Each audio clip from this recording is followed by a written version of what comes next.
President Eisenhower waits at Washington National Airport for the arrival of his own plane, Columbine III, with a highly prized visitor, President Diem of South Vietnam. Diem is only the second visitor the president has gone to meet on arrival. King Saud was the first. The president personally escorts the Vietnamese leader on the traditional review of the honor guard. The red carpet extends all the way to the heart of the capital. Official Washington highly regards this able anti-communist leader who brought his country out of near chaos.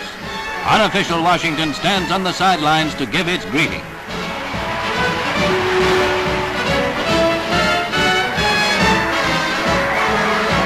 The cavalcade ends at Blair House, where President Diem will stay for his 4-day visit in Washington.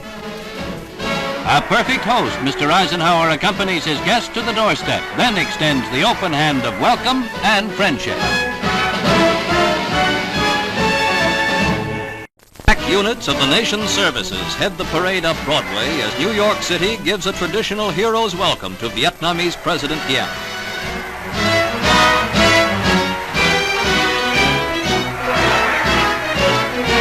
It's a warm and cordial greeting for President Diem, democratic leader of 11 million South Vietnam people. At City Hall, the visiting 56-year-old statesman who brought a stable government to the Far East nation and stemmed communist expansion is officially greeted by New York City's Mayor Wagner. A salute to a staunch U.S. friend in troubled Asia.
trận cười vang vang, lễ sau màn trận công xiên một thời xa xăm, đôi mắt ta rực sáng theo nhịp xích tiêu rạng xoan, ta khua xích tiêu vang dậy trước mặt mọi người, nụ cười muôn đời là một nụ cười không tươi, nụ cười xa vời, nụ cười của lòng hơn rồi, đôi khi ta chạm tới tung xiên vào mắt nhân gian.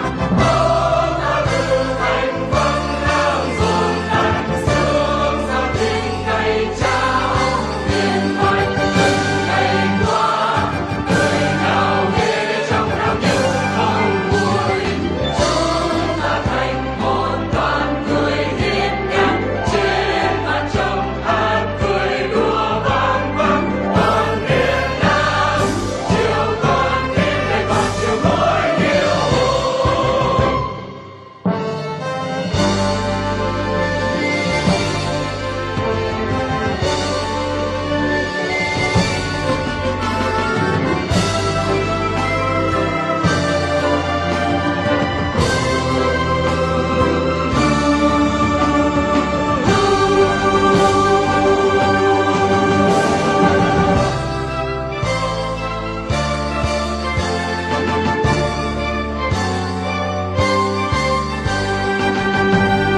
nước để tranh đấu cho tự do.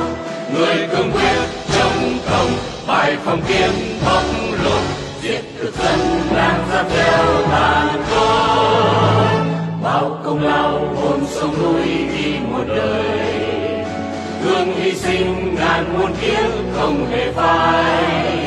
Toàn dân quyết kết đoàn cùng chung sức với người, để độc tâm xây đắp cho ngày mai.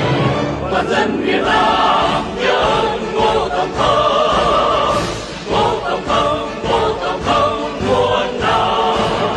Toàn dân Việt Nam nhớ ơn Ngô Tổng thống, xin thượng đế ban phước lành cho người. Toàn dân Việt Nam nhớ ơn Ngô Tổng thống, Ngô Tổng thống, Ngô Tổng thống muôn năm. Toàn dân Việt Nam quyết theo Ngô Tổng thống, chung đắp xây nền thống nhất sơn hà.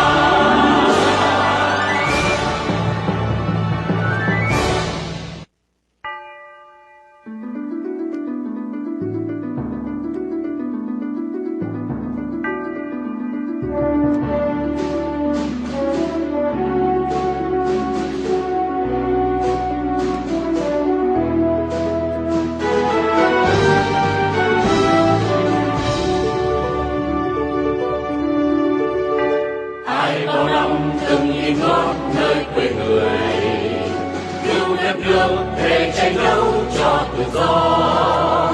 Người cương quyết trong công bài phong kiến bóc lột, diệt thực dân đang giam theo tàn khốc. Bao công lao hồn sông núi đi một đời, thương hy sinh ngàn muôn kiếp không hề phai.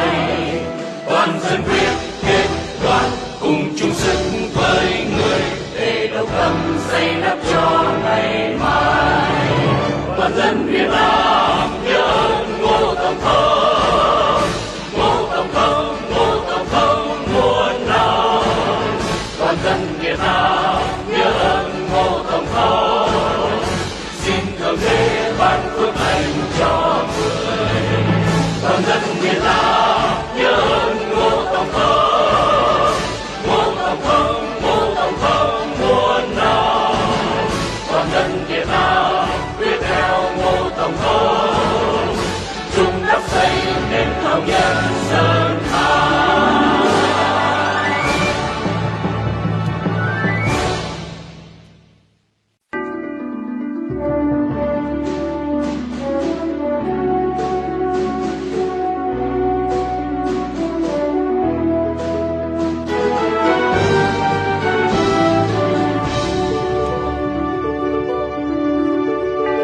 Ai bao năm từng nhìn ngót nơi quê người, cứu đất nước để tranh đấu cho tự do.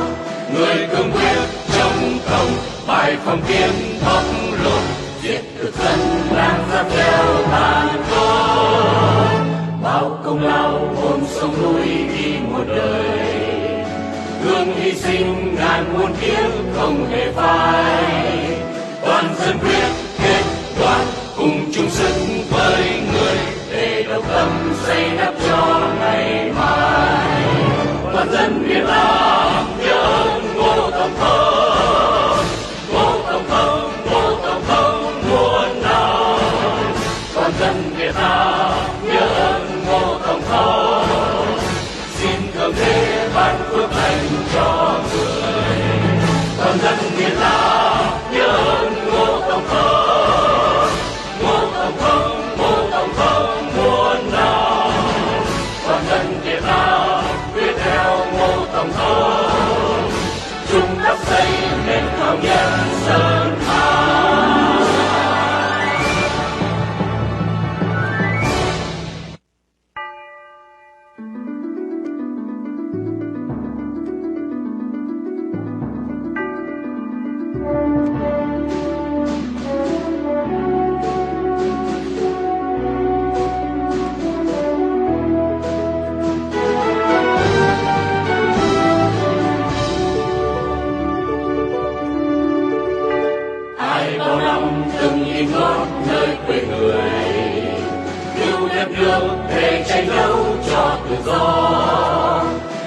cương quyết chống cộng, bài phong kiến bóc lột, diệt thực dân đang ra theo tàn khốc.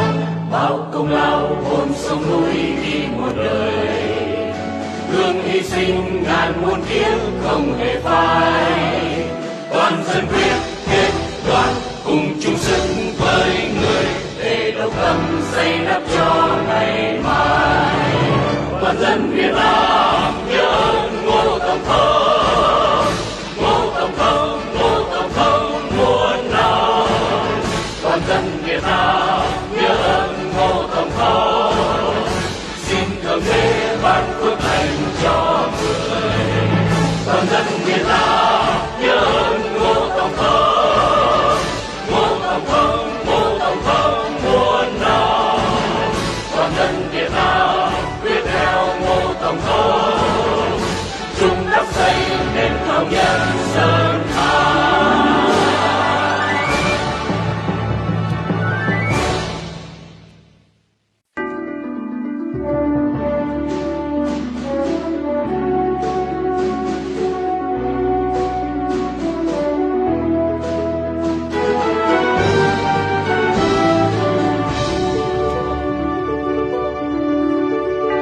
Ai bao năm từng yên gót nơi quê người, cứu đất nước để tranh đấu cho tự do. Người cương quyết chống cộng, bài phong kiến bóc lột, diệt thực dân đang ra theo tàn khốc.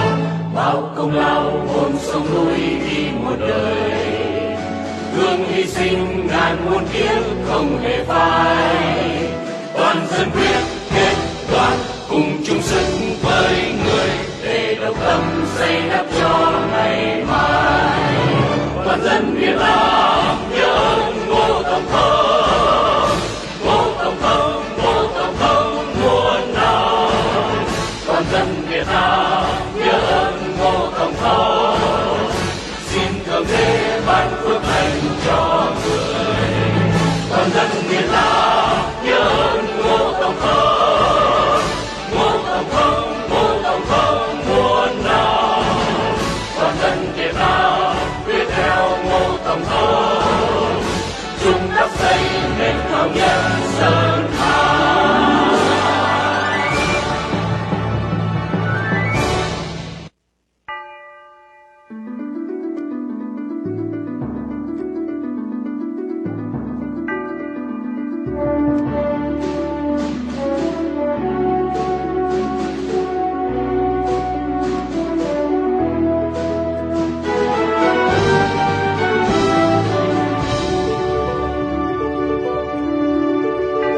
Ai bao năm từng yên gót nơi quê người, cứu đất nước để tranh đấu cho tự do.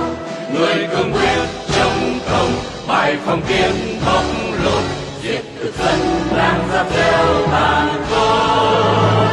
Bao công lao hồn sông núi đi một đời, hương hy sinh ngàn muôn kiếp không hề phai. Toàn dân quyết kết đoàn cùng chung sức với người, để độc tâm xây đắp cho ngày mai. Toàn dân Việt Nam nhớ ơn Ngô Tổng thống, Ngô Tổng thống, Ngô Tổng thống muôn năm. Toàn dân Việt Nam nhớ ơn Ngô Tổng thống, xin thượng đế ban phước lành cho người. Toàn dân Việt Nam nhớ ơn Ngô Tổng thống, Ngô Tổng thống, Ngô Tổng thống muôn năm. Toàn dân Việt Nam quyết theo Ngô Tổng thống, chung đắp xây nền thống nhất sơn hà.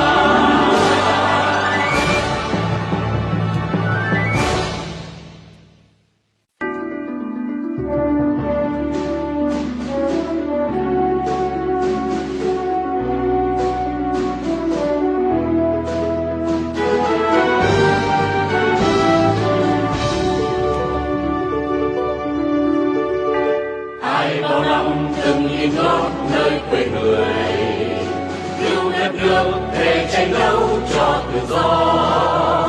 Người cương quyết chống cộng, bài phong kiến bóc lột,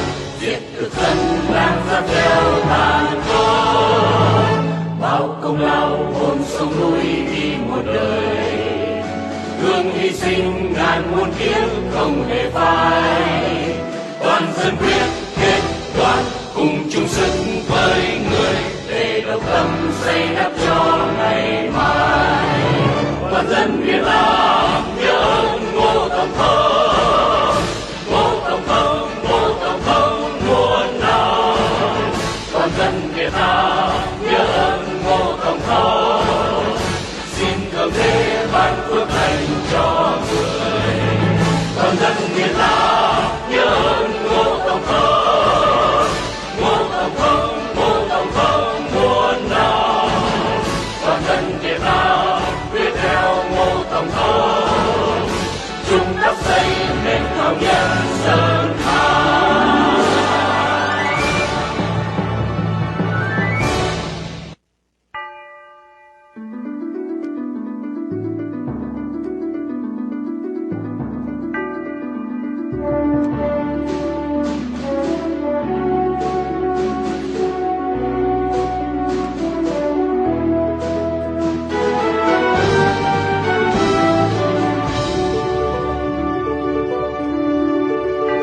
Ai bao năm từng nhìn ngót nơi quê người, yêu đất nước để tranh đấu cho tự do.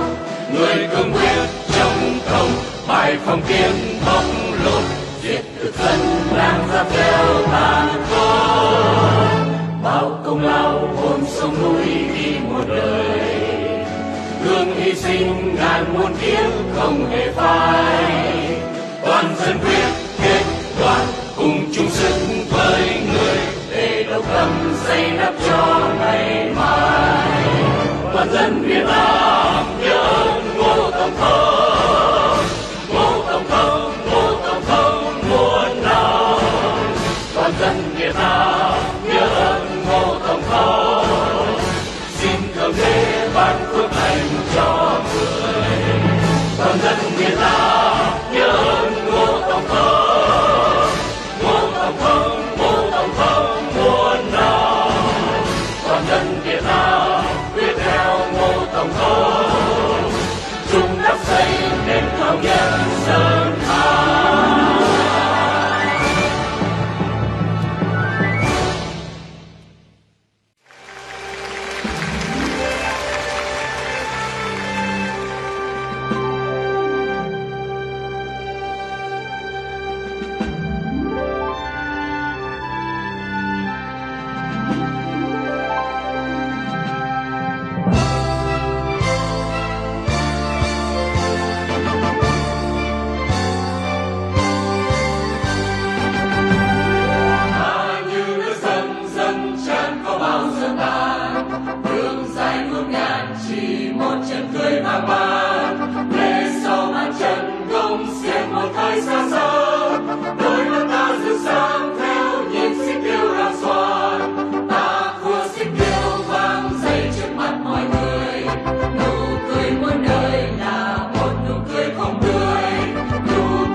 một thời xa xăm, đôi mắt ta rực sáng theo nhịp xích tiêu rạng xoan. Ta khua xích tiêu vang dậy trước mặt mọi người, nụ cười muôn đời là một nụ cười không tươi, nụ cười xa vời, nụ cười của lòng hơn dối.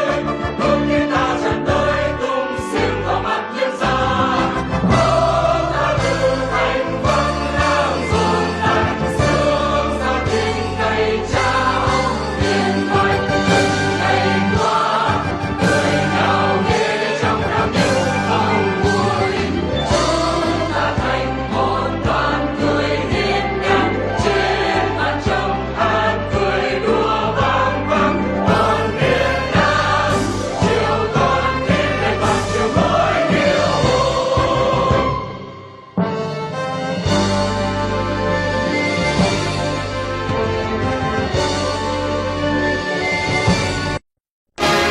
In the midst of diplomatic and military crises and personality clashes, South Vietnam holds an election.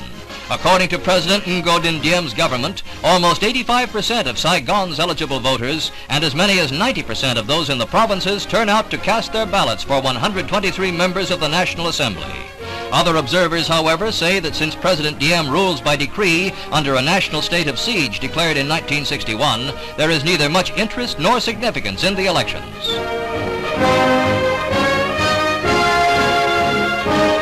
President Diem and his brother and chief advisor Ngo Dinh Nhu arrive at the polls. Both Mr. Nhu and his powerful wife, who is now making headlines in Europe, were elected to the assembly almost unanimously. Both were unopposed. Of perhaps greater consequence is the meeting with Ambassador Henry Cabot Lodge of Defense Secretary McNamara and General Maxwell Taylor. On a special mission for President Kennedy, they made on-the-spot inspection of anti-guerrilla fighting areas, and McNamara confers with Diem before returning to report on the military situation.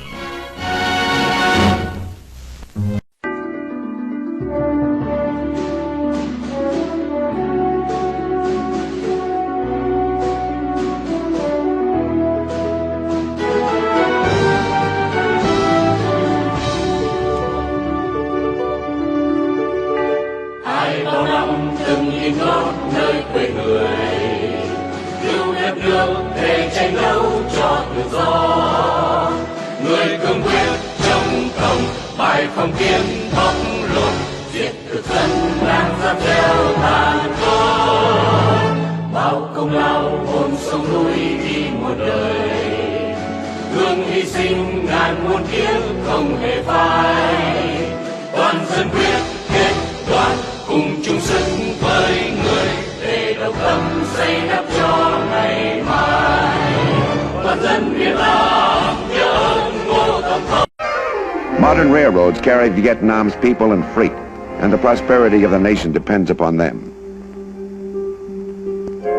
The Viet Cong sabotages trains to harass the government. The people see disaster and death.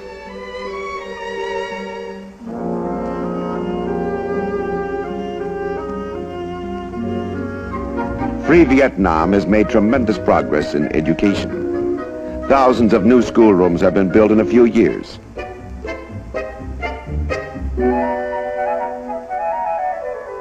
The Republic is outstripping the Communist North in the same fashion that West Germany has exceeded the achievements of the Communist East Zone.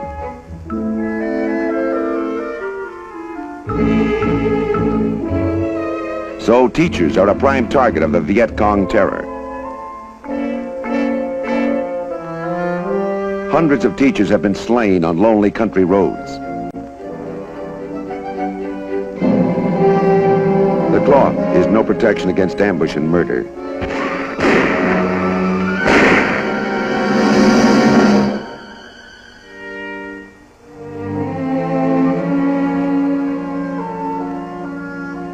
These nuns were shot by the Viet Cong. Prompt medical care saved their lives.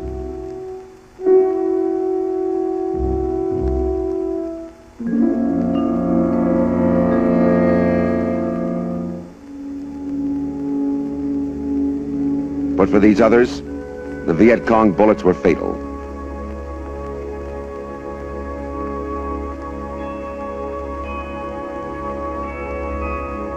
Despite the terror of the Viet Cong, despite their constant hit-and-run raids,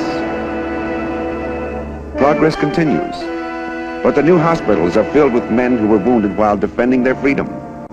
Their grateful president, Diệm, visits some of his fallen warriors.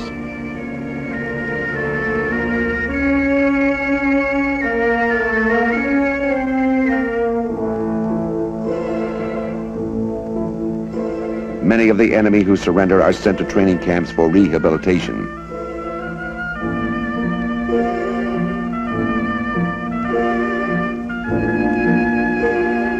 The weapons that the invaders carried, with the names of manufacturers in Russia, Communist China, and Czechoslovakia, are put on display for all to see.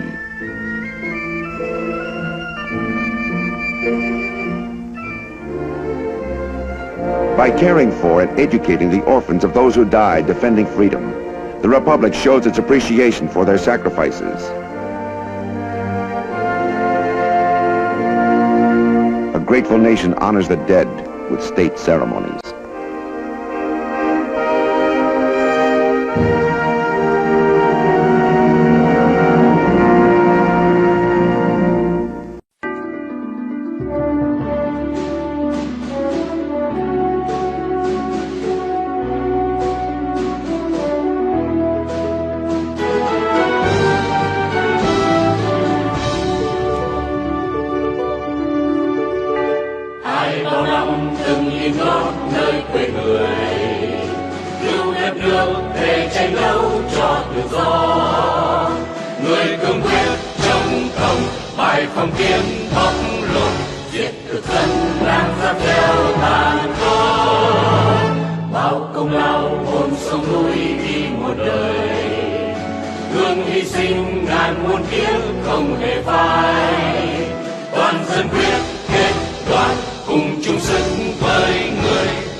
The regime of South Vietnam's President Diệm comes to an end in a wave of violence. A few days before the army revolt, these last pictures showed a man who seemed to have no premonition of the horrible death he was to meet as a wave of rebellion swept Saigon. The Saigon he and his brother ruled as a personal province. The well-laid army plot began quietly during siesta time. Units of the 7th Army slipped into the city, seized key positions, and quickly ran headlong into stiff resistance from loyal Diem troops. Mortar fire concentrates on tanks and armored carriers blocking the way to the palace.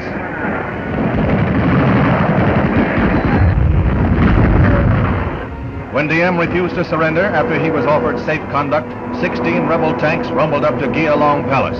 The revolt had its strange moments. Elated Vietnamese civilians formed cheering squads well within range of the heavy firing. For 2.5 hours, the palace comes under heavy bombardment before the white flag is raised. Meanwhile, Diem and his brother, Dinh Nhu, had fled the palace in disguise. They were later captured, only to die in an armored car that was taking them to prison.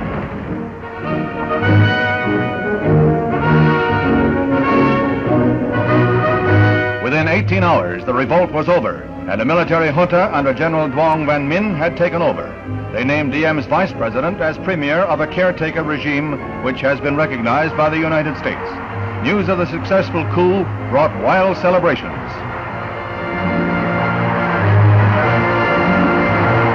In the early hours of the new government, there was widespread looting, most of it aimed at those who had been close to the deposed house of Diem. Pro-Diem newspaper plants were a favorite target, and soon it was hard to find a picture of President Diem or Madame Nhu that wasn't defaced or burned. A curfew was clamped on Saigon, and the new leaders called on the people to turn to the main business at hand, the war against the Viet Cong communists.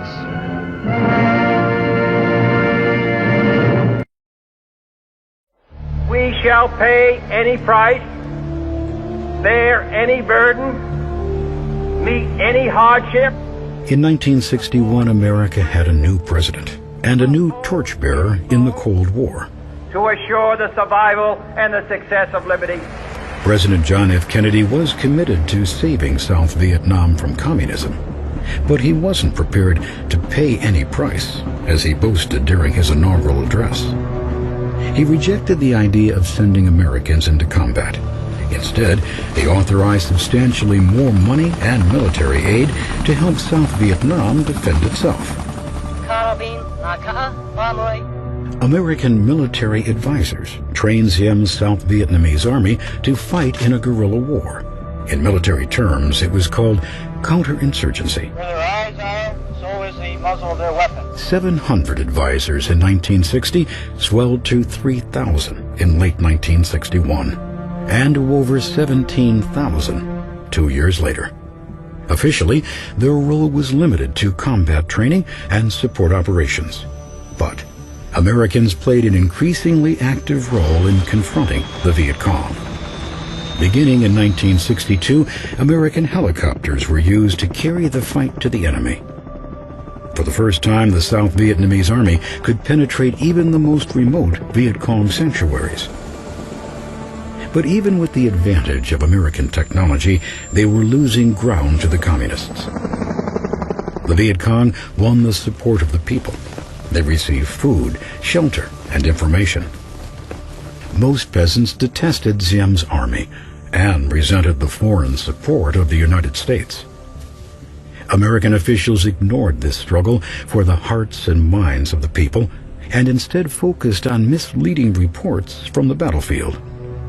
In October 1962, Defense Secretary Robert McNamara reported optimistically that every quantitative measurement shows that we are winning the war. To sever the link between villagers and communist guerrillas, the Diem government forced millions of South Vietnamese to leave their homes and relocate to fortified villages called strategic hamlets.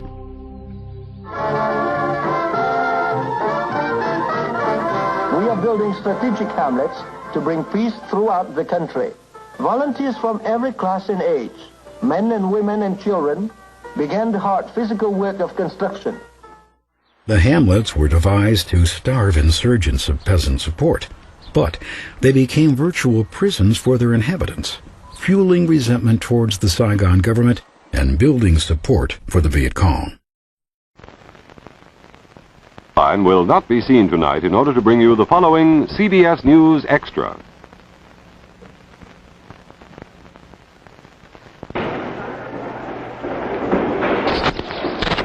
Revolution looked like in South Vietnam's capital city of Saigon on Saturday morning. All night Friday, the guns of the revolutionary forces had been firing on the loyal government troops and their installations. All night the shells had fallen on or near the presidential palace, where President Ngo Dinh Diem and his advisor brother Ngo Dinh Nhu refused to surrender. Snipers were everywhere. The city streets rang with the rapid explosion of mortar shells over a background of shouts and cries. Tank guns were firing and submachine guns. The revolutionary forces had clearly moved according to a well-constructed plan, and they carried it out with skill, sealing off sections of the noisy, smoking city and neutralizing the government forces neighborhood by neighborhood. It was planned with intelligence. That would be a soldier's view. But even among soldiers, the battle broke down into little pieces and became a man with a gun guarding a man who had had a gun but now knelt on the sidewalk of a street with his arms tied with a rope.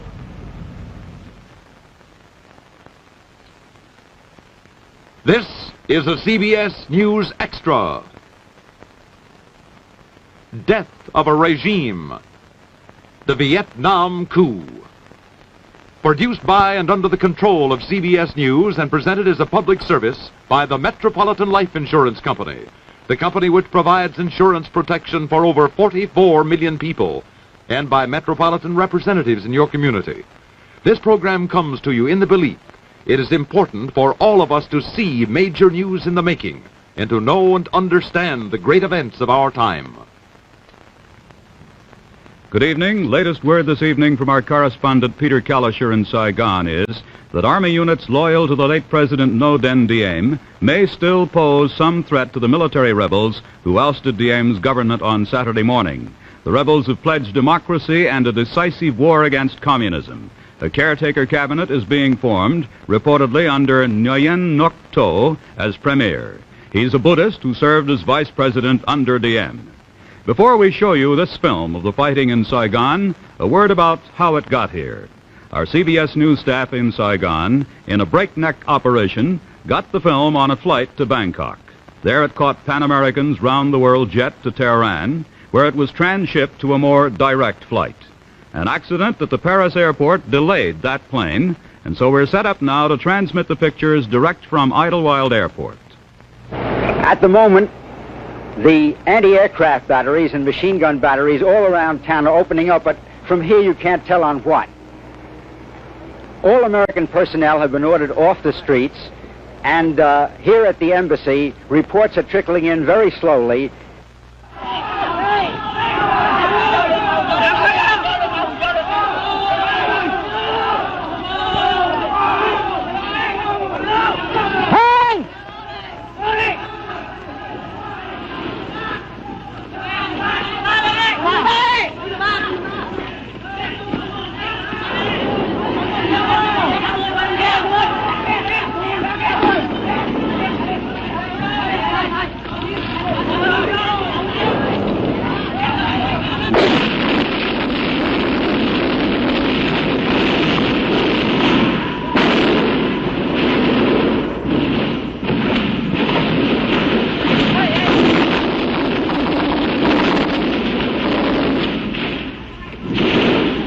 This is Saturday in Saigon.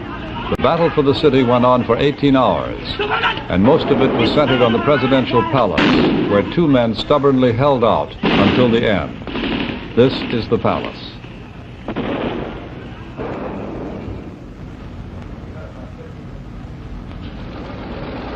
Now there is a lull in the fighting. Just after 6:30 in the morning, Saturday, Saigon time, a white flag fluttered out a window of the presidential palace, and the shooting ceased.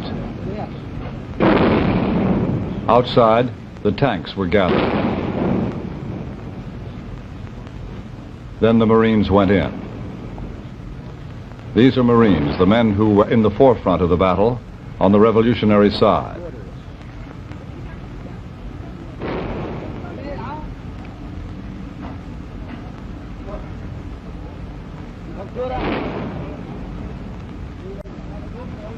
Moving through a door that obviously is strong and obviously was meant for defense. That's the white flag, a Marine in scorn waving it out the window.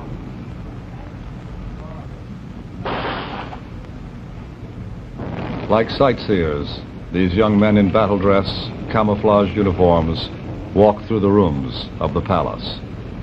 First looking and then taking.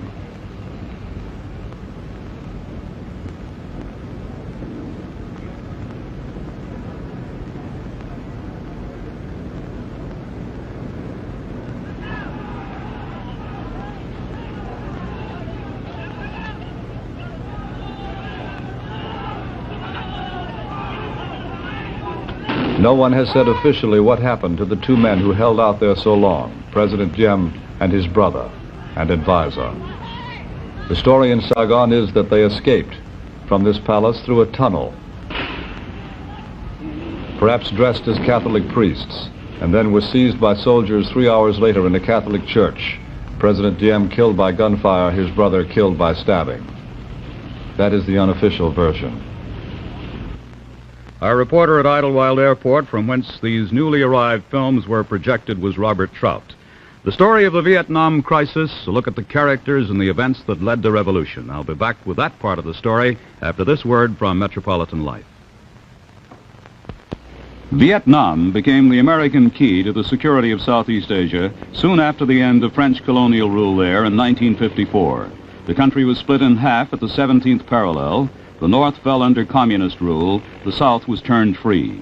Since then, the story of South Vietnam has been the story of this man, Ngo Dinh Diem, the son of a noble Mandarin family that turned Roman Catholic back in the 17th century. Diem came to power in 1955. His country had been split in two a year earlier, and with a multi-billion-dollar U.S. aid program, Diem built a powerful army as a bulwark against the communist guerrillas in the north. But trouble also came from within. February 27, 1962, rebel elements in Diem's own American-equipped Air Force attacked the palace in Saigon. It was unsuccessful, and the ruling family passed it off as isolated treason. Others said the revolt was widespread. President Diem took no chances. He moved into a new palace, guarded by his own private army. But certain conditions could not change. Roman Catholic Diem ruled a country that was two-thirds Buddhist. He considered opposition and treason synonymous. Diem gave favored treatment to Catholic institutions, and when the Buddhists demanded equality, they were met by strong-arm tactics. The responsibility for Buddhist repression fell to the man behind Saigon's political throne, Diem's brother, Ngo Dinh Nhu. Nhu stayed behind the scenes until his death, and had it not been for his fiery, outspoken wife, Madame Nhu, Diem's brother might have permanently hidden himself in the background of palace politics. Since May of 1962, when Buddhist opposition broke into the open, Nhu had the job of suppressing it. American involvement in Vietnam has been constant and costly since the French were pushed out. At least 61 American lives have been lost in battle with the communist Viet Cong. 16,500 American troops are in Vietnam now, ostensibly training and advising the native army, but often as not, getting into the thick of the anti-guerrilla war.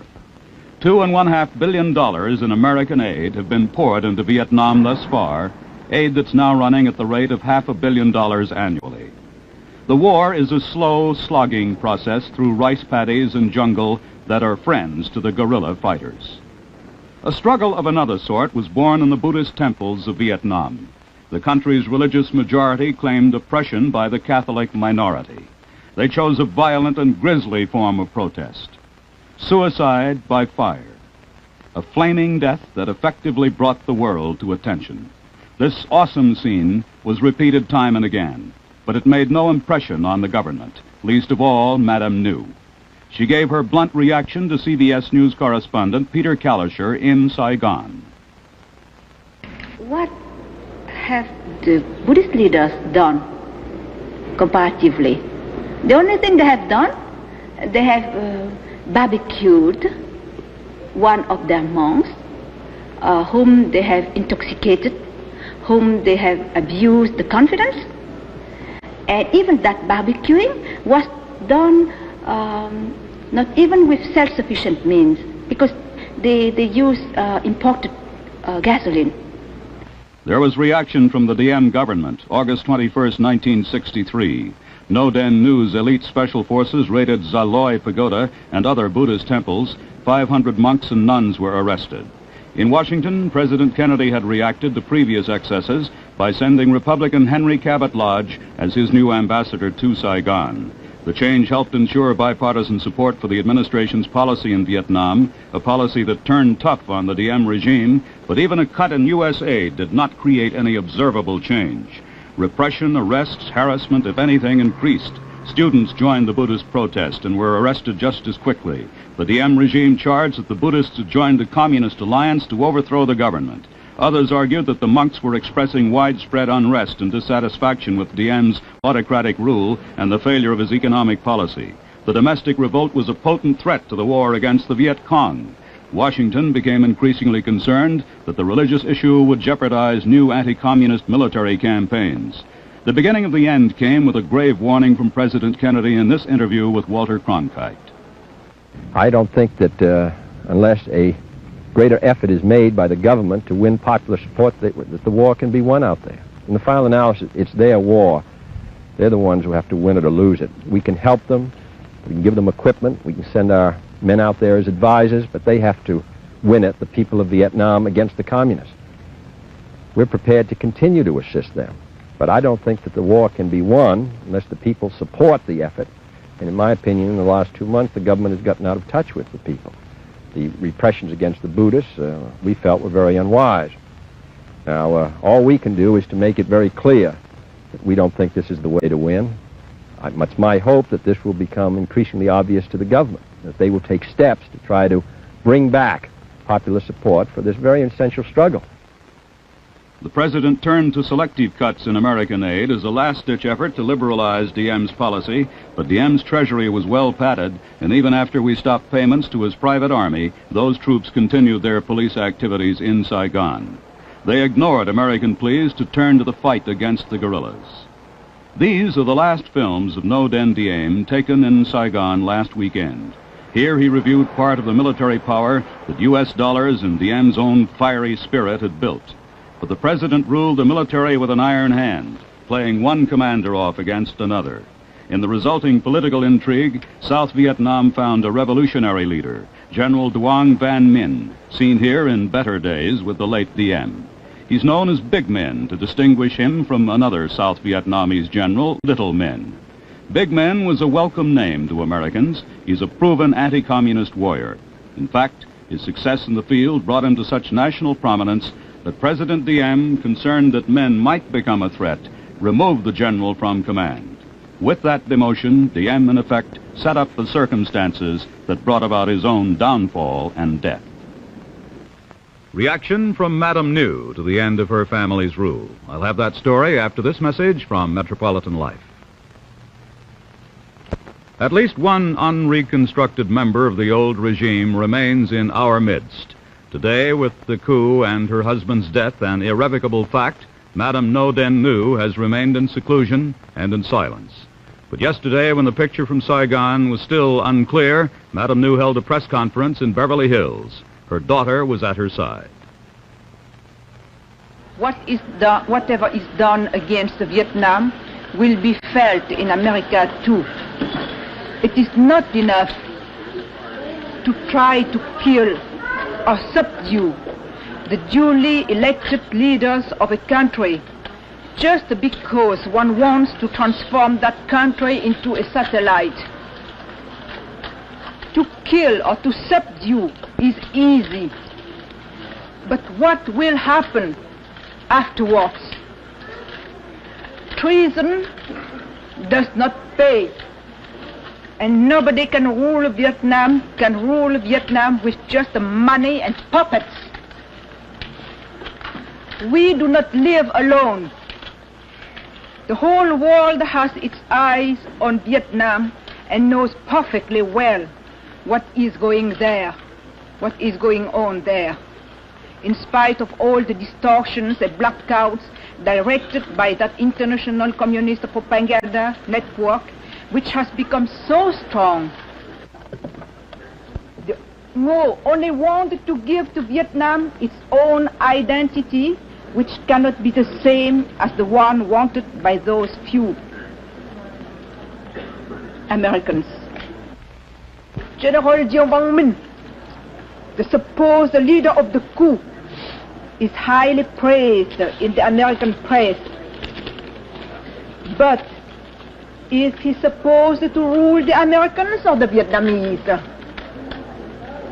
And all those who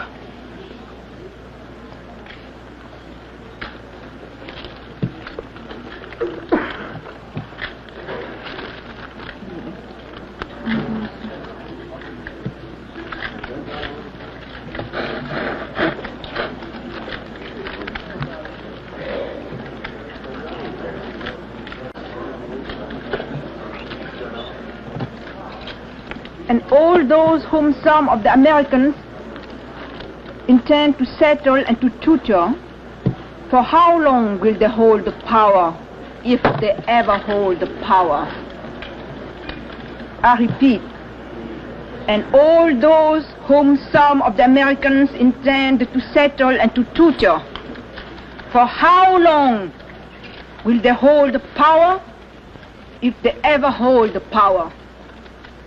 Today, knowing past doubt that her husband is dead, Madame New waited for word of the rest of her family in Saigon, her children, ages 15, 11, and 4. This afternoon, word came from the United States Department of State, and Marvin Kalb reports from Washington. The State Department informed Madame New today that her children are safe and will soon be flown to Rome. Presumably, she will join them there. This was the administration's first public communication with the former First Lady of South Vietnam since her arrival in the United States a month ago. Since it comes after the killing of her husband and brother-in-law President Diệm, it seems motivated at least in part by a sense of guilt that the coup d'etat, which this administration encouraged but apparently did not engineer, had to end with violent death for the brothers rather than with banishment to a foreign land, which would have been preferred. Tonight, U.S. officials deplored the killing, said they regretted they had happened. Regret, however, will not delay this country's recognition of a new government in South Vietnam. That is expected within the next few days, once a caretaker cabinet is formed, one led by the former Vice President Nguyen Ngoc Tho, but controlled by the Army generals who now control most of the country. Ambassador Lodge conferred today in Saigon with two of those generals. A source here described their meeting as brief but satisfactory. The ambassador presumably received a tentative list of cabinet members, but this cannot be confirmed here, as well as assurances that the war against the communist guerrillas will be waged as effectively as possible. Though the ambassador did not say so, it is understood here that the American economic aid program to South Vietnam, suspended in part a few months ago, will soon be resumed. This is Marvin Kalb in Washington. The view from our capital. But what's the view like in Saigon itself? How did the city they used to call the Paris of the Orient react to the end of the No Den Diem and austerity? We'll have some more of that late film just off the jet at Idlewild after this word from Metropolitan Life.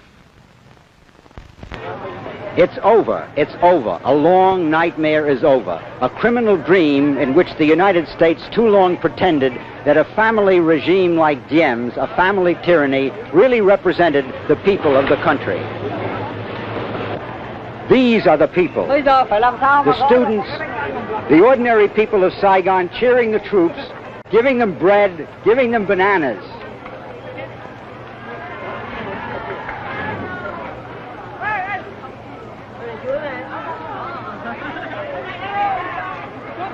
The gift of the people of Saigon to their liberators.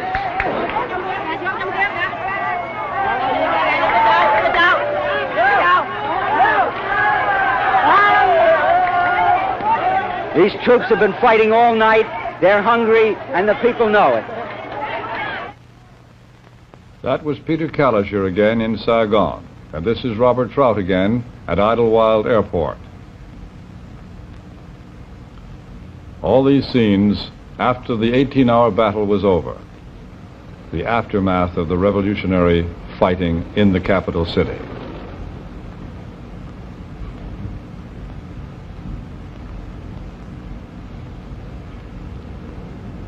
Burnt-out military vehicles, wreckage, barbed wire, a one-way do-not-enter sign in front of the presidential palace, twisted. The debris of war, even though a short battle. There are weapons to be collected and to be stacked now that the fighting is done.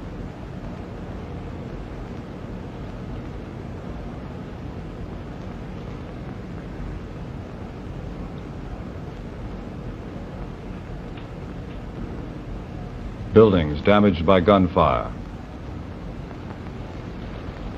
And cars, too. And men.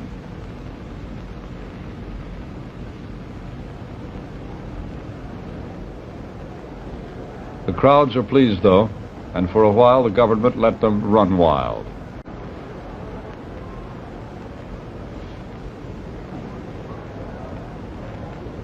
Through the streets, at first aimlessly, then dancing. Dancing the Western dances that had been forbidden by Madame New, the tango and the twist in the streets of Saigon.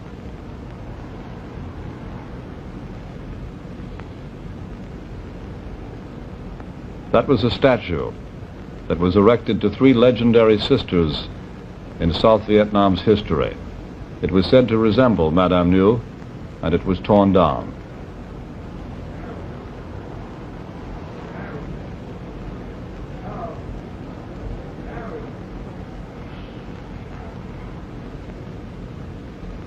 Offices and homes that belonged to some government employees were set fire.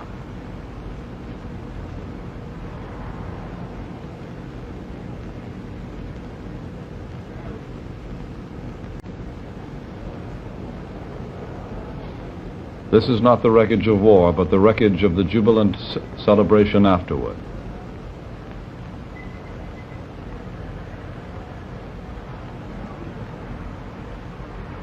Books are being burned. The bookstore was said to have been owned by the Archbishop, who was one of the brothers of the late President Diem, the Archbishop who is now in Rome.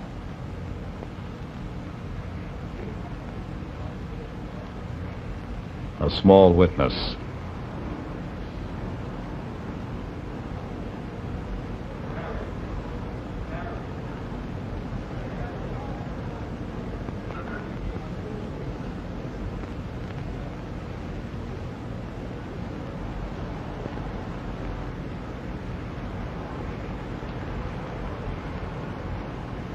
Part of the statue again.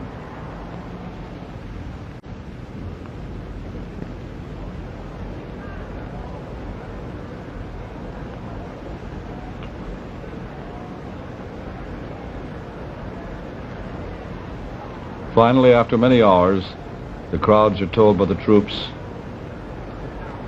to behave, to restore order, and to stop the general celebration.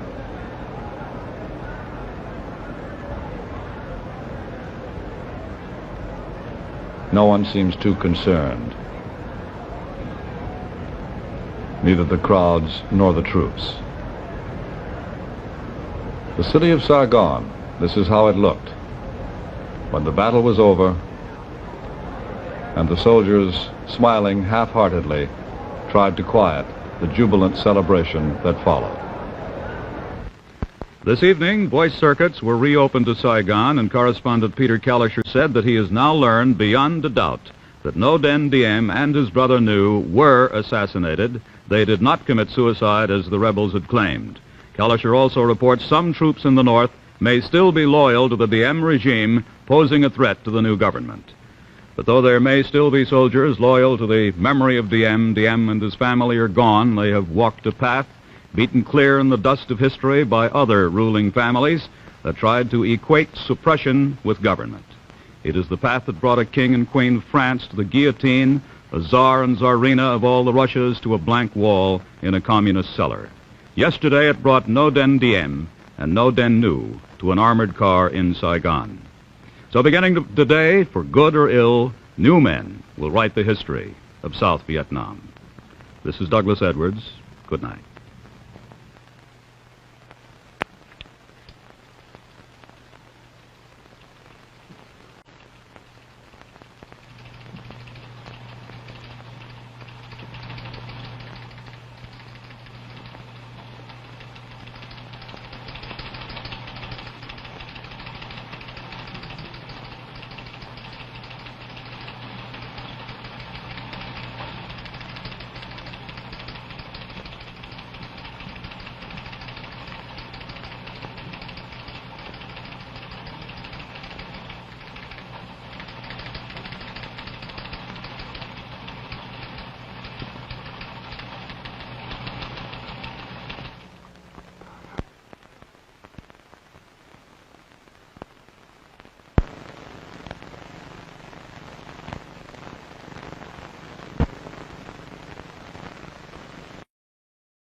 South Vietnam, focal point of the West's fight against communism in Southeast Asia. For nearly a decade, Premier Ngo Dinh Diem ruled his small nation of 15 million without open opposition. But in mid-1963, protests began mounting against his regime. His powerful brother, Ngo Dinh Nhu, who headed the feared secret police, influenced Diem in decisions that alienated both the Vietnamese and the West. The United States poured $1 million a day and 16,500 troops into the war against the Viet Cong guerrillas. As the year wore on, the U.S. concluded Diem put the war effort second to his drive for personal power. The effort to drive out the communists seemed in jeopardy.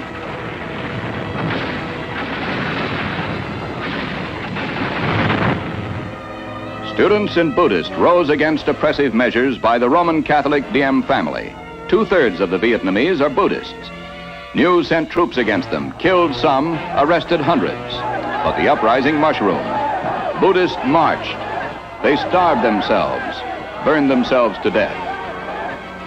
Outspoken Madame Nhu went to the United States to defend her government's actions and to attack the U.S. policy. At home, Nhu increased his oppressive tactics. He went too far.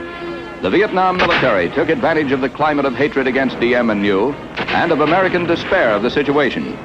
In a swift coup, they swept through the streets of Saigon, overwhelmed loyalist forces, and seized key buildings. Diem and Nhu refused an offer of safe conduct out of the country and fled. Both men were killed. Officials at the shell-pocked palace surrendered 18 hours after the revolt began.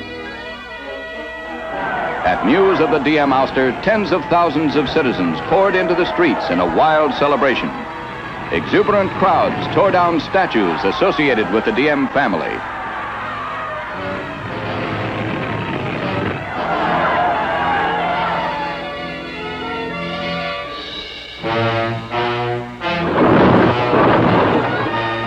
The new leaders, General Dong Van Minh and Premier Nguyen Ngoc Tho, won immediate support from the people and recognition from the West.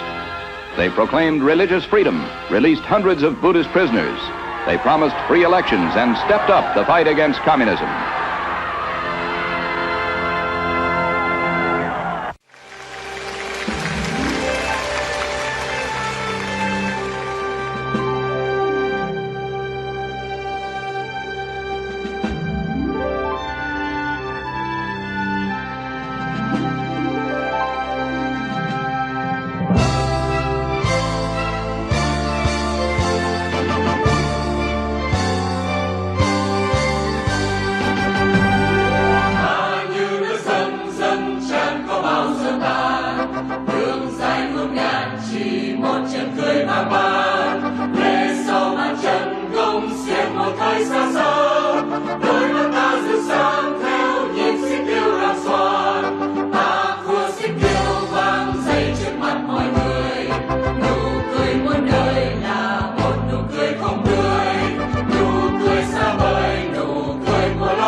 liều để tranh đấu cho tự do. Người cương quyết chống cộng, bài phong kiến bóc lột, diệt thực dân đang ra theo tàn khốc. Bao công lao hồn sông núi vì một đời, thương hy sinh ngàn muôn kiếp không hề phai. Toàn dân quyết kết đoàn cùng chung sức với người để độc tâm xây đắp cho ngày mai.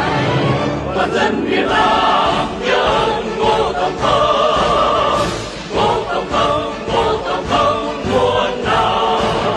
Toàn dân Việt Nam nhớ ơn Ngô Tổng thống, xin thượng đế ban phước lành cho người. Toàn dân Việt Nam nhớ ơn Ngô Tổng thống, Ngô Tổng thống, Ngô Tổng thống muôn năm. Toàn dân Việt Nam quyết theo Ngô Tổng thống, chung đắp xây nền thống nhất sơn thạch.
ngày phong kiến bóc lột diệt thực dân đang giáp gieo tàn khốc. Bao công lao hồn sông núi đi một đời, gương hy sinh ngàn muôn kiếp không hề phai.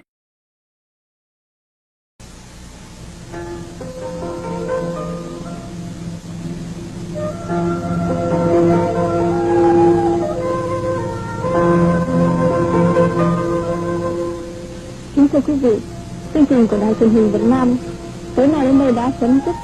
Với những cố gắng thường xuyên trong các mục thông tin, giáo dục và giải trí, chúng tôi ước mong quý vị đã thưởng thức phần nào chương trình của đài chúng tôi. Xin kính chúc quý vị một đêm yên nghỉ và hẹn tái ngộ cùng quý vị vào tối mai cũng trên băng tần số 9 của đài chúng tôi. Kính chào quý vị.